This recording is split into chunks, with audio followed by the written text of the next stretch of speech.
You're listening to the Iggy Podcast with Nick Ignatov. Hello everyone, welcome to the 6th episode now of the Iggy Podcast. This is being recorded on January 3rd. It's a Wednesday. It's about 9 a.m. right now. That's Atlantic time. So yeah, there's lots to talk about. I'm actually going to the Wildcats games lately. I went to the last two. They played last night and they played on Sunday. They played today as well, but obviously that's in Cape Breton, so I can't go to that. But yeah, so they played back-to-back games. We're going to start with the Cats because that's the easiest way to go. Their last two games, clearly, I hadn't seen Kovanov live, and I hadn't seen Miramanov. I saw Miramanov live once. And this was the first time I really got to see them play. And wow, are the Cats a better team with those two on it. Miramanov, and Silvestre. Oh, God. So we're going to start with Kovanov, I think. The last podcast I did, I'm pretty sure I laid out what I thought the team would look like. Now, let me see if I found that. Let me find it. Does not look like I can find. There it is.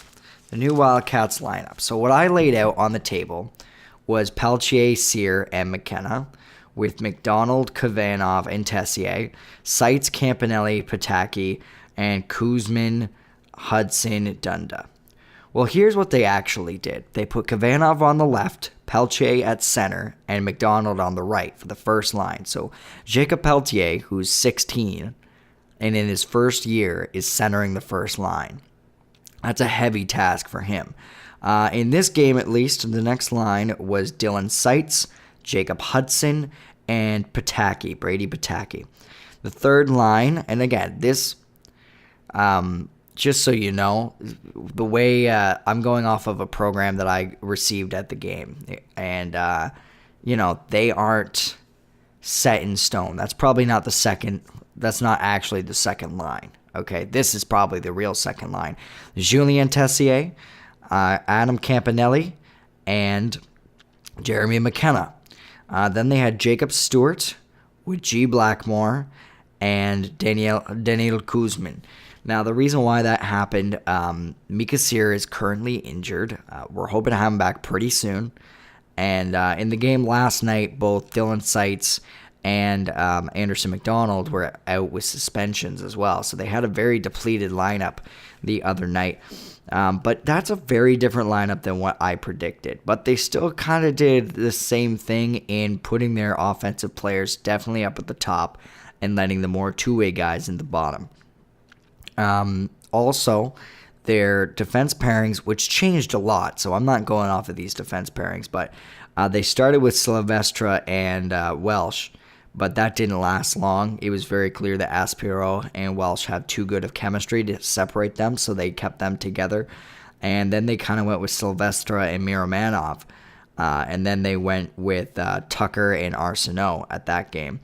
And Bellamy came in last night because of the two suspensions. He moved in. They added one extra defenseman, and they didn't have a forward.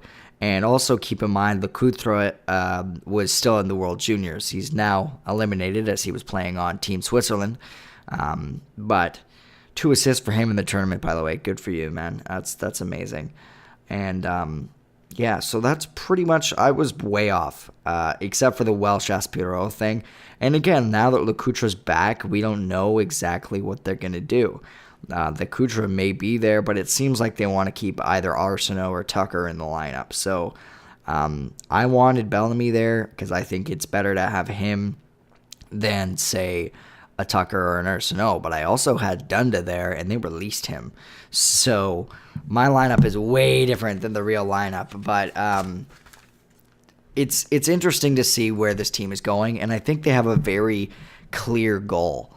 And it seems that they're trying desperately to be good this season, yes. Obviously, they're trying to be good this year.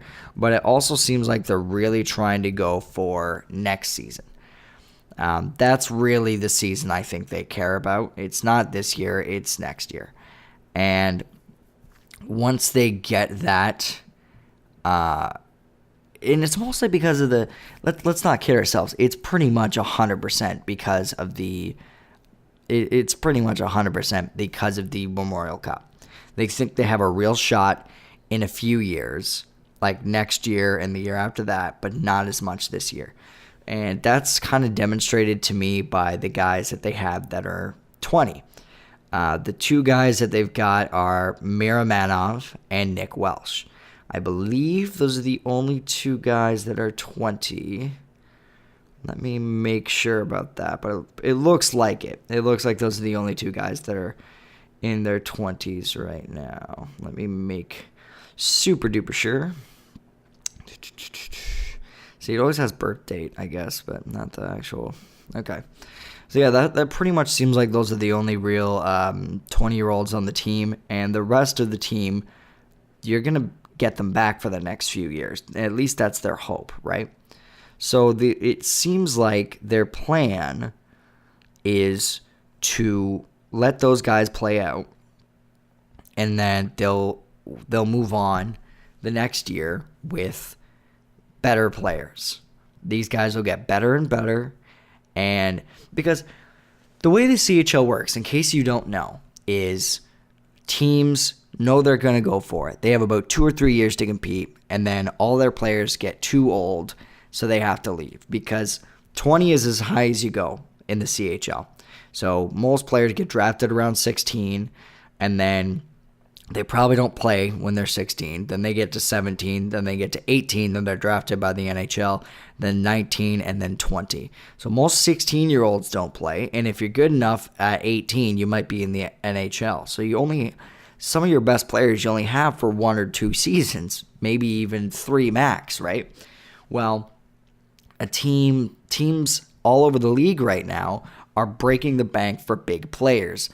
The best player in the league point-wise, well, I mean, he's been further down since the World Juniors, but Drake Batherson just got traded, and they gave up an arm and a leg for him because they wanted to go for it this season. So the Cats aren't going for it this season, I don't think. I think they're going for as far as they can go, make it a learning experience. If they win, amazing. If they don't, it's not a big deal, because they want next season. They don't want it 100% this season.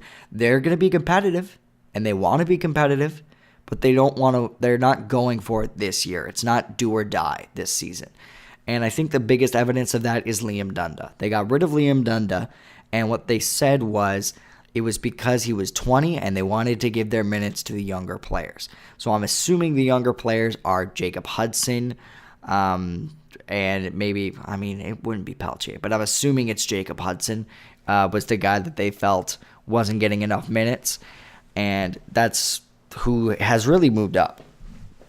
I'm just moving in my seat here.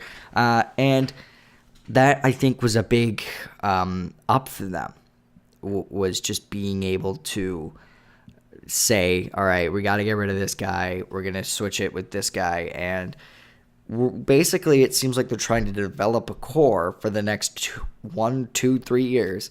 And this is the core they want to win with, 100%. That core includes Peltier, obviously. He's 16, and he's going to be a star on this team. There's no doubt about it. He's already amazing. He's going to get better every season. Jeremy McKenna's probably the best offensive talent on the team, either him or Mika Sear. He's still got a year or 2 to go. You've got Dylan Seitz, who's going to be a great depth guy, plenty of points. He's going to be your heavy hitter. He's still got a few years. Julian Tessier will be in his last season, either this season or next season. I think it's next season. Campanelli, 99 birthday. Mika Sear, 99 birthday. Kovanov, 2000 birthday. Anderson McDonald, 2000 birthday, but he might make it to the NHL. But even then, you've got Kovanov, you've got McDonald, you've got Sear, you've got McKenna, and you've got Peltier, and probably Tessier. Those are your top 6, and they're probably going to all be back next season, unless they make the NHL, which seems unlikely. The only guys that are going to be huge dents in your lineup is going to be when Nick Welsh and Daniil Maramanov go. And that was what Silvestre was all about. Was when you got Silvestre, you made next season still look pretty good because you have him in the lineup. And if they keep Gromabauer, which I think they should, he's a solid number one, and he could probably win it for them. You've got a really solid thing here. The only thing that scares me is I don't know if they have that number one defenseman, offensive defenseman, like they have in Welsh and Maramanov. Once those two go, I don't know who replaces them. Maybe Bellamy moves up, but it doesn't really seem like he's got the skill set to do that. I don't know who moves up to make up for those minutes. I think Aspero is an incredible player, but I don't know if he's that guy for them. And he's not right-handed either, remember. So, I don't know. There's a lot of questions with this team, but it's very clear that this year is very much a let's see what happens. It's not a do or die. Next season is the do or die season. So we'll see how it goes. Right now they are 12th overall in the league. And in the Maritime Division, they are 4th. And I didn't really know this, but they're making the playoffs. So it's going to be interesting to see what happens. And I'm really excited for it. I love the Cats. I love this team more and more every day, and I can't wait to see what they do. That was probably the longest Cats segment I've ever had, and I'm happy about that. But I'm going to talk a little bit about the NHL. The first thing I want to talk about is Carter Hutton. It's pretty much the only thing NHL-wise I want to talk about that's not a segment or anything. And it is the Carter Hutton saves last night. Wow. I don't know if you saw them, but look them up. The Carter Hutton saves were incredible. That's one of the best backups in the league. And he's played very, very well. I always see highlights of him having great games, so it's good for him. But yeah, look them up, man. There was one that was just I couldn't believe it. It looked like he was completely screwed, and he still found a way out of it. So huge ups to him. Now, on my last podcast, I talked about how I'm an OHL fan still, and I'm a France fan still. I didn't expect the France to do a lot this season just because, I expected them to be good, but I didn't expect them to go for it necessarily. And I'm not sure why. Mostly because I think the France never seemed like the kind of team to do that. And maybe it was because they've never really won much. Maybe it was because, in my experience, they never really were good. They never had a star.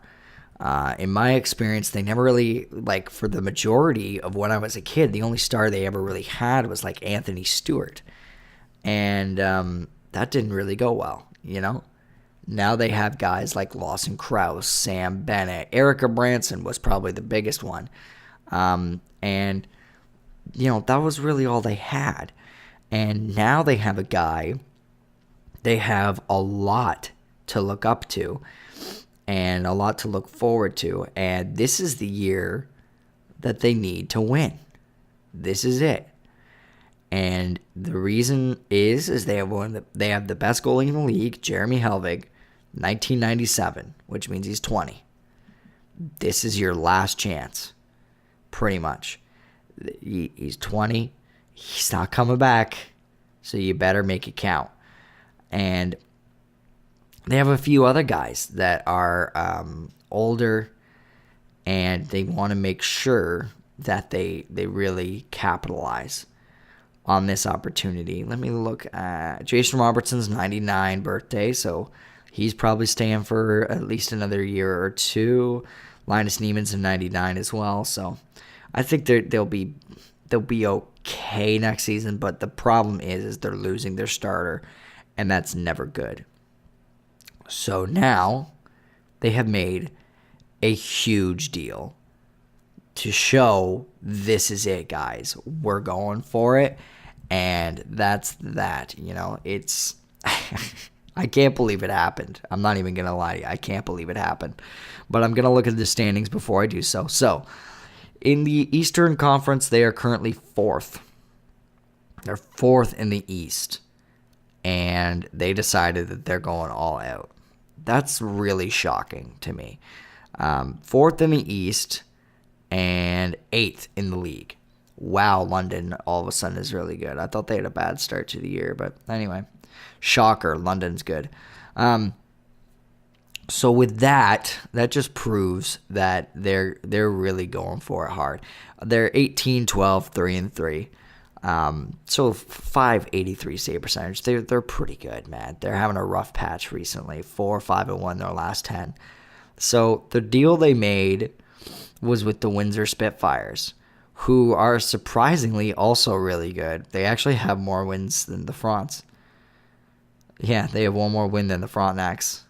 But they're in selling mode. All their players are old, and they don't really have a chance at winning it all. So the Fronts think they have a good chance of winning the East. So they decided that they're going to make the trade and acquire Sean Day and Gabriel Vegliardi. So Sean Day, you may remember, is one of the only players in the CHL to get exceptional status. Now, what does that mean? That means he was drafted in the league at 15 because he was good enough to be drafted in the league at 15. Only a few players have done it. John Tavares, Connor McDavid, those are the main ones. Joe Veleno in the queue, and Sean Day as well.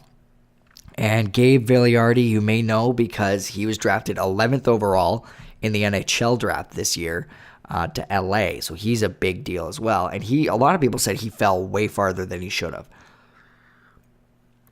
So getting those two guys is a huge up.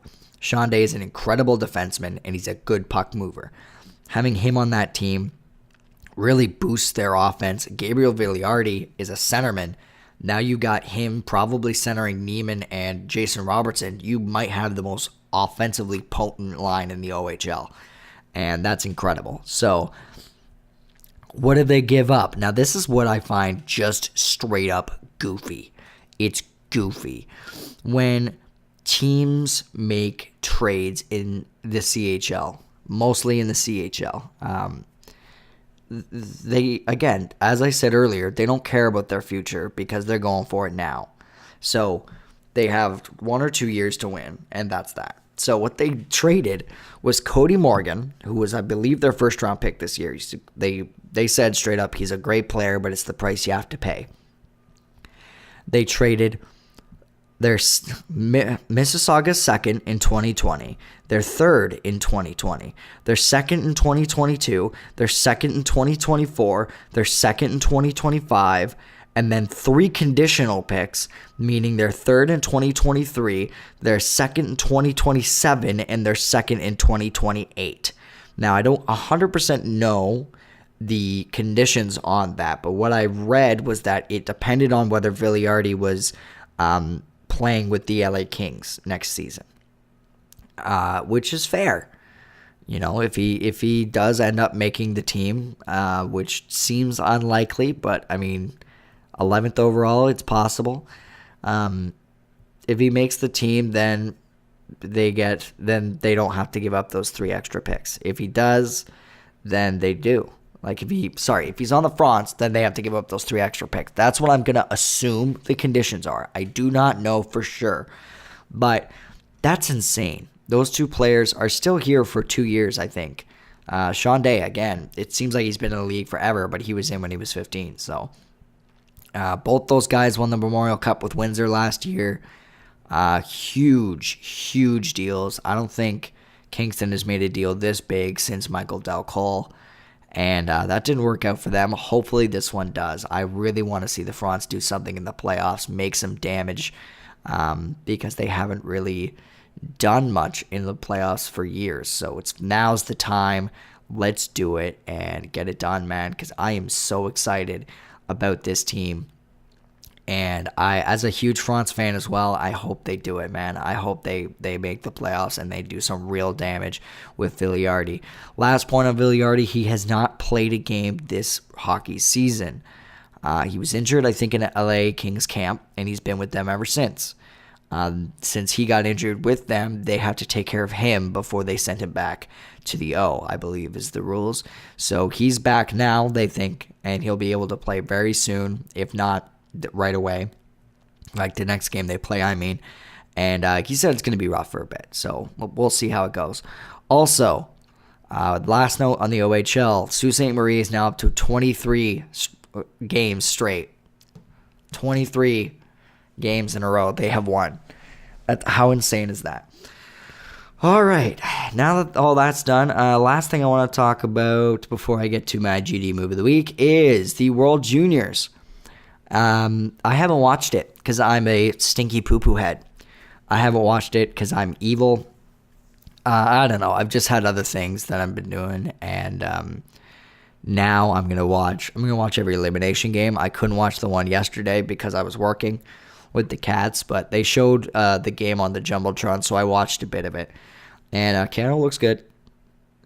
It was also against Switzerland, so, temper my expectations. The positive is that they're playing the Czech Republic, which the Czech Republic beat Finland. Finland was supposed to be pretty good, so, I mean, don't call it an easy game, but, I'd rather Czech Republic than the States or Sweden, so hopefully Canada's at least fighting for silver, and that I will get back to you on that. That's the Thursday night game, semifinal, 7:30 p.m. I'm assuming that's Eastern time, so that sucks for me, but whatever. Moving on. It's time for the GD move of the week. It's the GD move of the week. The GD move of the week this week is me. I'm a grocery divider. I'm useless. I'm an idiot.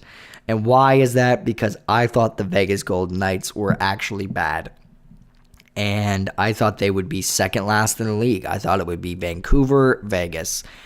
And also Vancouver is fifth last right now. They somehow have more points than Montreal.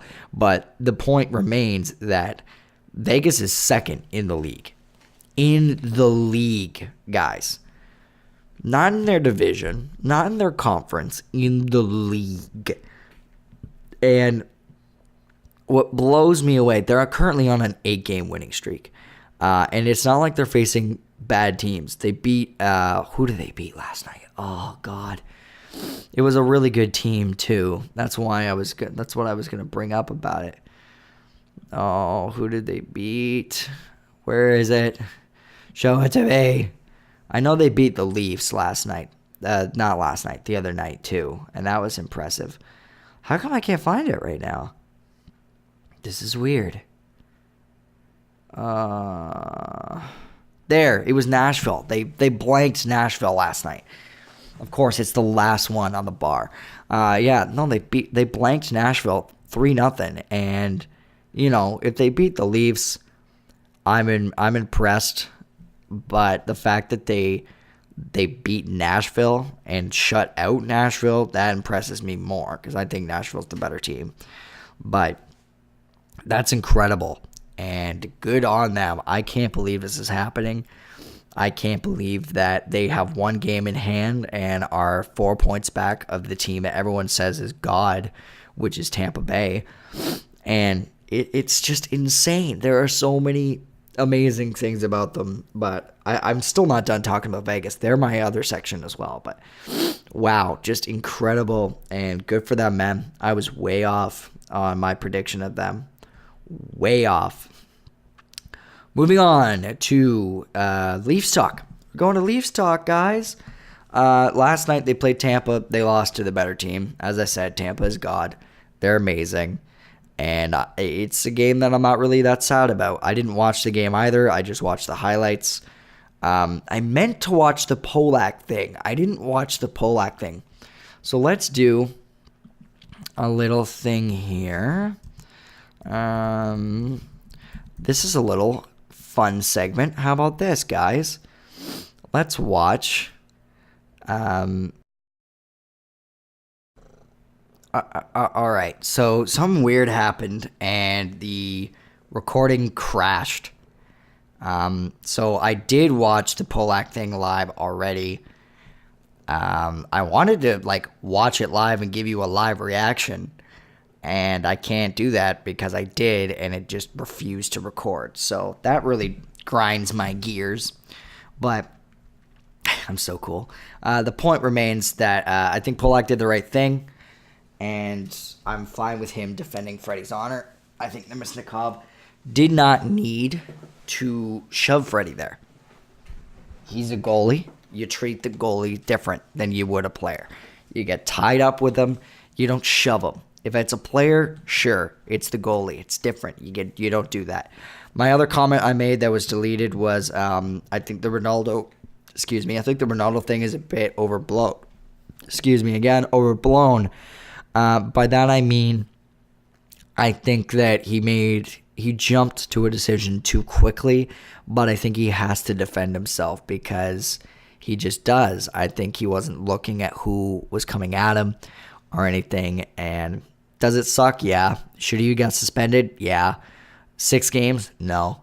I think he got 6 games because he's Zach Ronaldo. That's why. And that bugs me, but whatever, that's the life of the NHL. So moving on from that, the last thing I wanted to say was I don't know what the Leafs have to do, but they're not going to contend for a Stanley Cup with this group. I think they need another defenseman before they get serious. And they got to do the same thing as the Wildcats. The Wildcats had good offensive defensemen, but they didn't have a solid defensive defenseman, and then they got Silvestre, and that's kind of solidified now. They've got that really good defensive guy that can save them in a pinch. I think the Leafs need that guy. The last thing I want to comment on is Johnny Bower. I have not talked about him. I've been on my own little Christmas break since his passing. And I just want to say, man, like, a lot of the celebrity deaths hit us in 2016. There were even some more in 2017, obviously. And this is the first one I actually cried over. And it wasn't right away. So yeah, when I thought about Leaf legends, he's always there. You always think Johnny Bower. I'm young, man. I'm 21, and I still always think of him. I don't think of Turk Broda or other guys that are older, but I think of Johnny, and I think of him because he's always. Everybody talks about him. He's always at the ceremonies. He's always important, and he always will be. And his reputation precedes him. I've never met him, and I never did meet him, and that'll be one of my biggest regrets is not meeting the guy. And it sucks that I didn't get to meet him because he was such an amazing human being from the sounds of it. And it's just such a sad loss. We lost a legend in Leafs Nation, and good on the Leafs to have a beautiful tribute. And I shed a tear. Watching it. And it's hard to get me to cry unless I've done something. I'm a type of person where I cry if I've done something wrong. But, it's hard to get me to cry about other people's things usually. It depends. Music gets me a lot. But so, yeah, it really hit me hard, and it was such a beautiful tribute. If there are any children listening to this, and you have your own heroes, you have your own personal heroes, Johnny Bower is a hockey player to look up to. He, in the tribute, it said he joined the Second World War, when he was 14 years old. And didn't last that long, only 2 years, and then he came back. But the fact that he had the bravery to do that alone is incredible. He played in the AHL forever.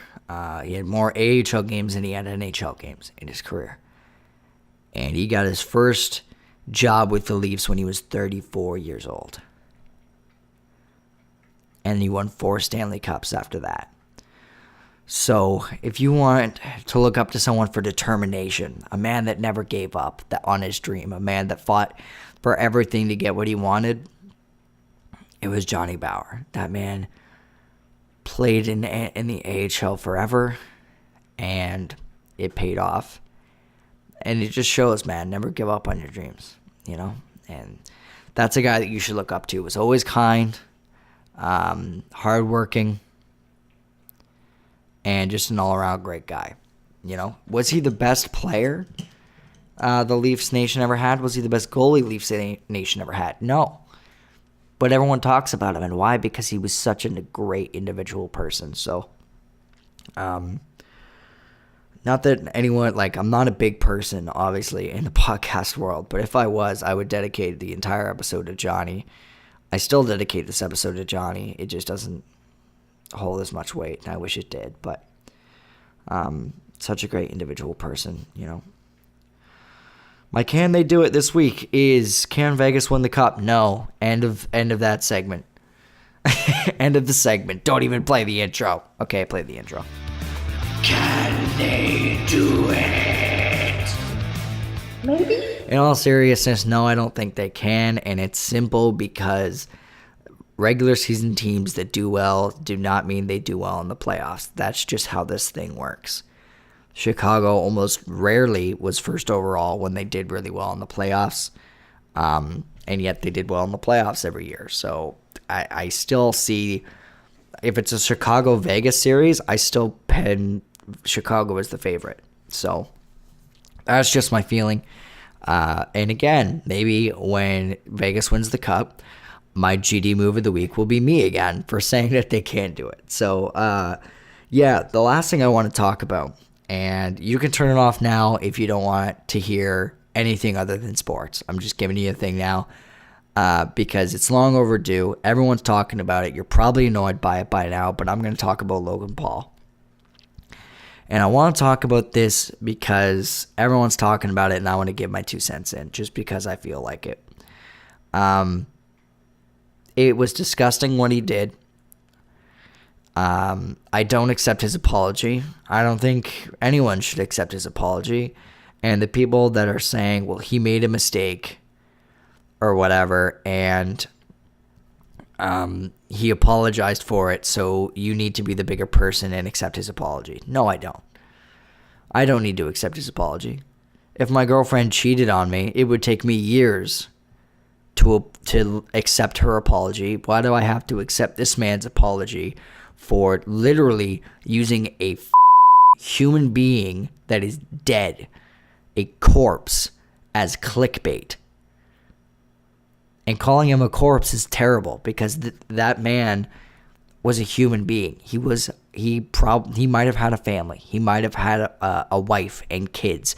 And I don't know, and I shouldn't know because it's none of my damn business. And I shouldn't even be talking about this individual, and I wouldn't be unless this idiot, this dumbass, didn't broadcast him to the whole world. Luckily, I didn't get to see the video. I never got to see this man's face, and I'm glad for that. I'm sure that if I knew this man, I might like him. I don't know. He might have been an asshole, but that doesn't matter. Doesn't matter what he did before. The point is he's gone now, and you need to respect that.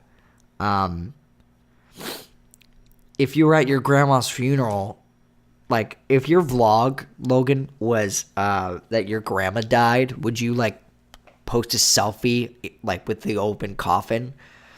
Then why are you exploiting? Oh, right. No, he wouldn't do that, right? Because he cared. He cares about his own grandma, probably. But he doesn't care about some nameless Japanese man. So screw him, right? I'm not using this for clickbait. Then don't put the caption as something that is clearly going to attract attention. Don't make the picture a picture of a dead person.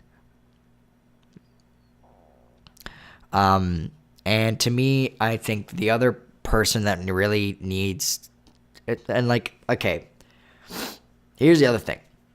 I make content. I make content myself. I'm making a podcast right now. That's content. And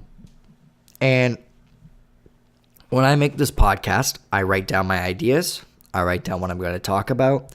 And then I talk about it. And then I edit it. Okay. I edit it and then I upload it.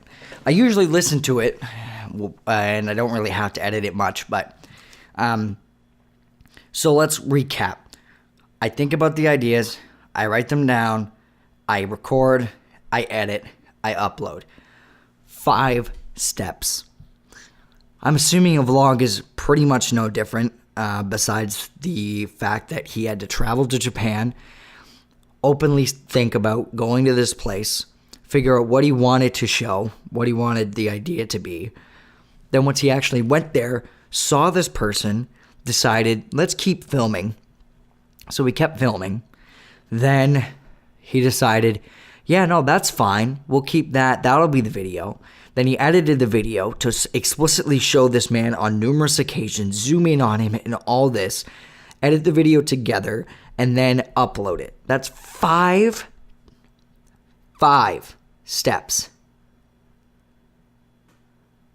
that it went through, and it was fine on all 5 steps. And I don't think that this is Logan alone. That's another thing. Logan has 15 million subscribers. I doubt he does it all himself.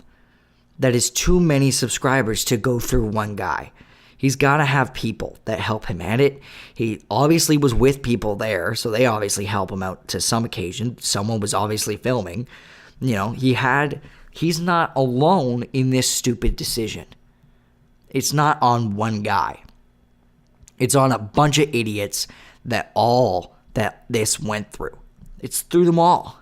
And another thing I wanted to point out is if he had done this, not filmed it, but done it, turned the camera off when he saw the dead person, called the police, maybe got even closer, looked at him, and really felt that, and he did what he did in his So Sorry video or whatever. I didn't watch it. I'm not going to. But if he just sat in a room and talked about this, if he just told this story in a room by himself, said, look, this is what happened. I went here. I saw this. If you need help, please get help. Do not lead yourself to suicide in a place like this. You know? That's all he had to do. And it would have been fine. It would have been fine. If he made the title I saw a dead guy today, it'd still be pretty bad. But what I'm saying is people wouldn't be angry at you if you just told this story in a room. You would have been fine. That's all you had to do to be respectful. Not show the damn guy's face. Not show him being there helpless and looking like that. I don't know. That's all he could have. That's all he had to do. That's all he had to do. And one person in his team of people that uploaded this video could have said, maybe let's not show the guy. Maybe let's just talk about this in a room. But they didn't. None of them did. So those people have no respect. And they're a bunch of idiots for doing what they did. And they should be ashamed. And I think they are. Last point I wanted to make on this. YouTube, you messed up too. This is being brought up as well. Everyone's calling Logan Paul scum. You're just as bad. Because if anyone else did this that wasn't a big cash cow, if someone, way less audience, if someone that had 1,000 subscribers and this video just went viral, they would be banned. They would be cut out. They wouldn't matter. And why? Because they don't make you money. But Logan Paul, 15 million subs, which he still has, by the way. So all his supporters haven't really left him either, which boggles my mind. And all of that, and you're not even going to get rid of him. Netflix is doing an amazing job. There's accusations against someone, and they get rid of them. I think that the accusations are a bit of a jump. You know, if it's an accusation, make sure it's confirmed before you say, let's fire this guy. That's my feeling on it. And anyone that gets on my back about that, if they did the thing, then I'm fine with them being fired. But I just want it to be proven.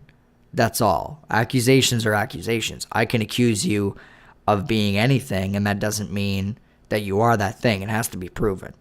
And that's my only point with the I'm referring to the Danny Masterson thing. I like Danny Masterson, but if he did what these women are claiming he did, he's a damn scumbag. There's no way around that. I just think an accusation, it shouldn't cause him to lose his job. An accusation, anyway. Let it be proven in court. And another thing is, though, is that he's a celebrity, so who knows if the truth will be let out when it comes to being proven in court. But the point remains, if this man was not making money, YouTube would immediately delete him, but he's not.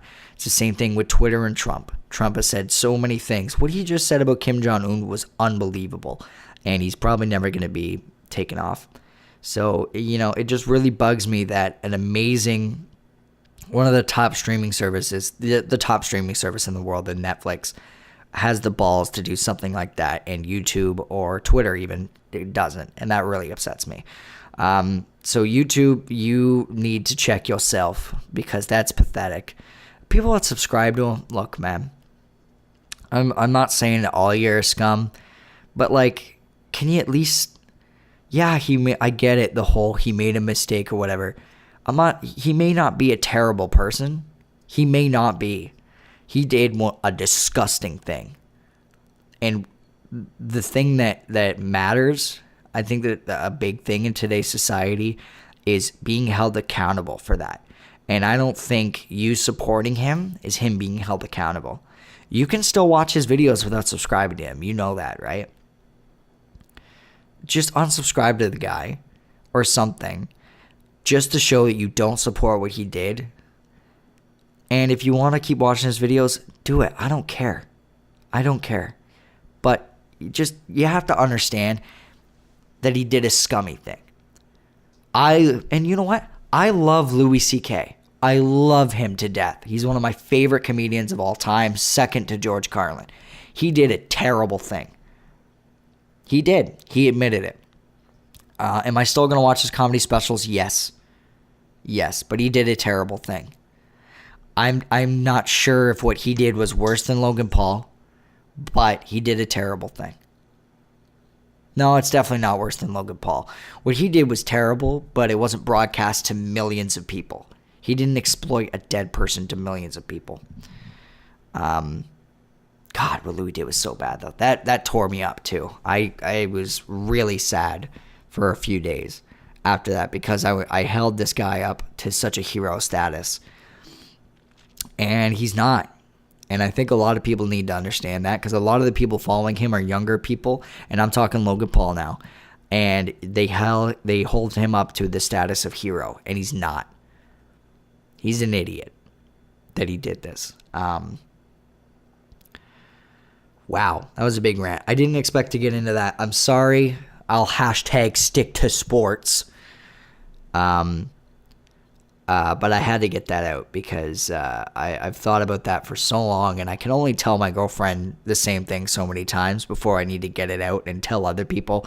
So this is my way of doing that. So that's the end of the Iggy Hockey Podcast. Hope you had a great day. Hope you had a good holiday. Happy New Year. It's 2018. Let me know what you think about the episode. Tweet me up at Nick Ignatov, NIKIGNATOV. And just let me know how you feel about this episode. If you don't want me to talk about regular topics in the world, I'm fine with that, man. But I had to get that out. I really did. And it's a longer episode today. It's been a while. So, and I'm sorry to have to taint this episode, that Johnny Bauer moment. I had to taint it with Logan Paul. Man, it sucks. But anyway, hope you have a great day, and Happy New Year. This has been the Iggy Hockey Podcast. Thanks for listening to the Iggy Podcast with Nick Ignatov. Make sure to follow him on Twitter for all the latest updates.